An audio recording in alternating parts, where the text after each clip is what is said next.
Bom dia, pessoal. Bom dia a todos e a todas. Professor Murilo aqui falando. Espero que vocês estejam aí todos bem, né? E eu tô gravando esse material então para a gente começar a fazer a segunda e última atividade do diário de aprendizagem de história do quarto bimestre, né? Vocês devem ter visto lá que a última atividade, então, a atividade 2 é uma atividade que fala sobre o movimento negro e racismo, né?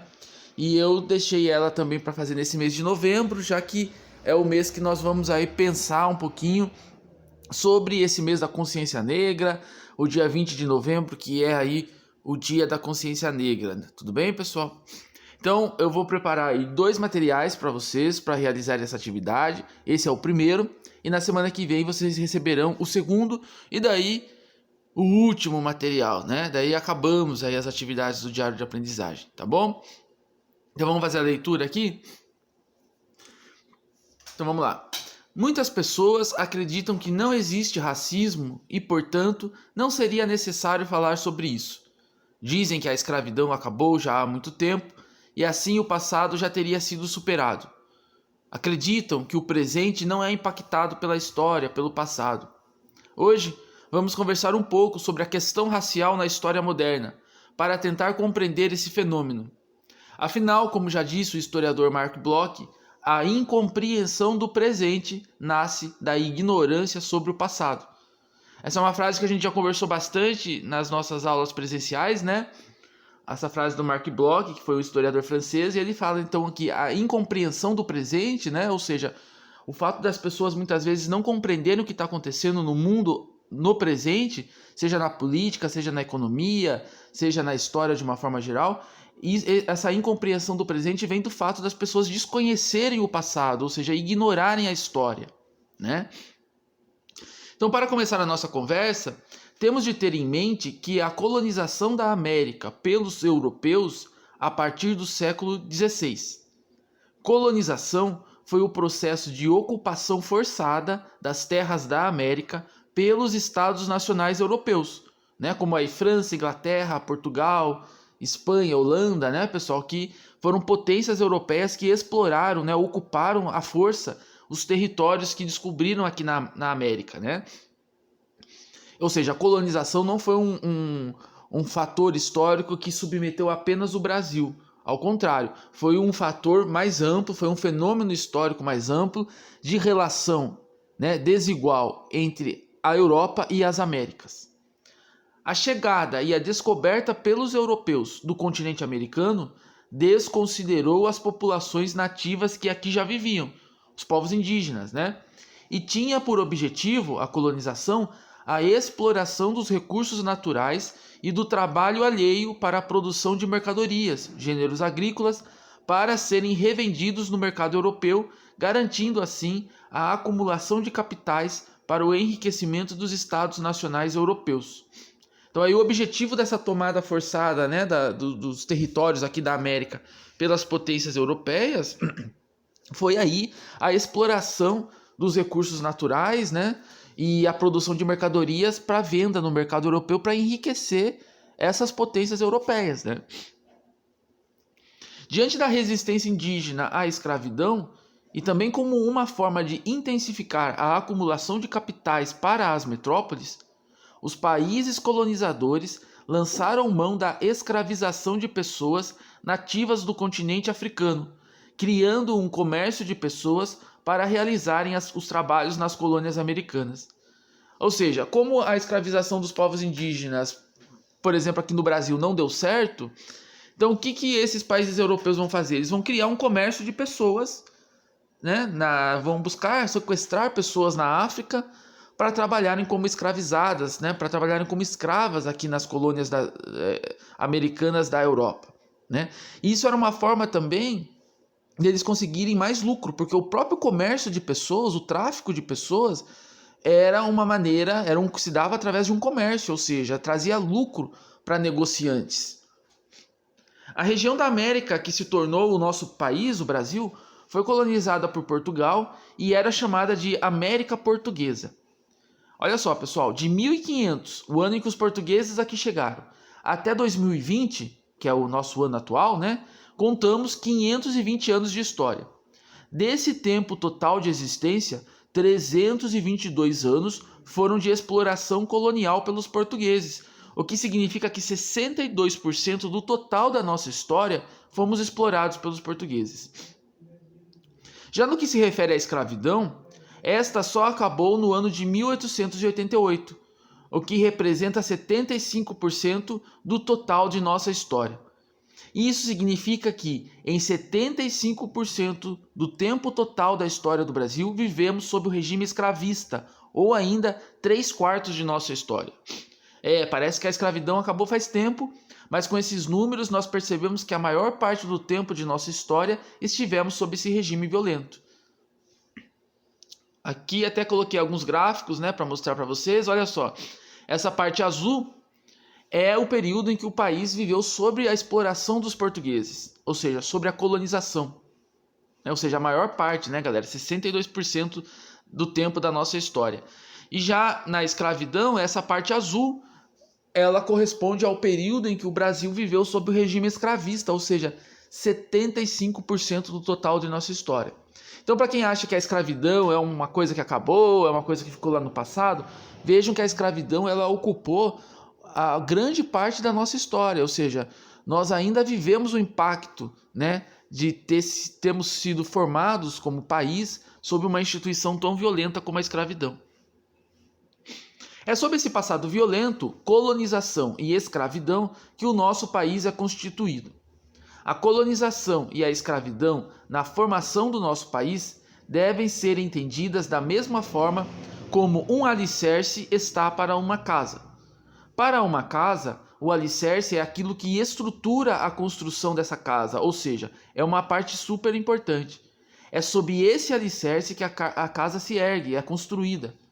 Da mesma forma, na história do Brasil, a colonização e a escravidão podem ser entendidas como aquilo que alicerça a constituição do nosso país. Ou seja, a colonização e a escravidão são aí a estrutura do Brasil. É sobre essa estrutura que vamos nos formar e nos desenvolver política, econômica e socialmente como nação. Ou seja, galera, esses dois fatos históricos de grande duração, a colonização e a escravidão, eles definiram, ainda definem o nosso tipo de política, o nosso tipo de economia, o nosso tipo de cultura e o nosso tipo de sociedade. Então, entender isso, o que foi a colonização e o que foi a escravidão, ajuda a nós nos conhecermos como uma nação. Olha só para as Américas foram capturados mais de 6 milhões de africanos. Desse número, estima-se que 4,9 milhões tenham sido enviados forçadamente para o Brasil. Não podemos nos esquecer também que os filhos das pessoas que foram escravizadas também eram escravizados, perpetuando o sistema escravista e multiplicando esses números. Assim, para compreendermos o impacto que a escravização em massa e o tráfico internacional de seres humanos, a partir do século XVI, causaram na formação do mundo moderno, temos que inserir a escravidão dentro de um novo sistema econômico, político e social que se forma com a colonização das Américas pelos europeus, o sistema capitalista.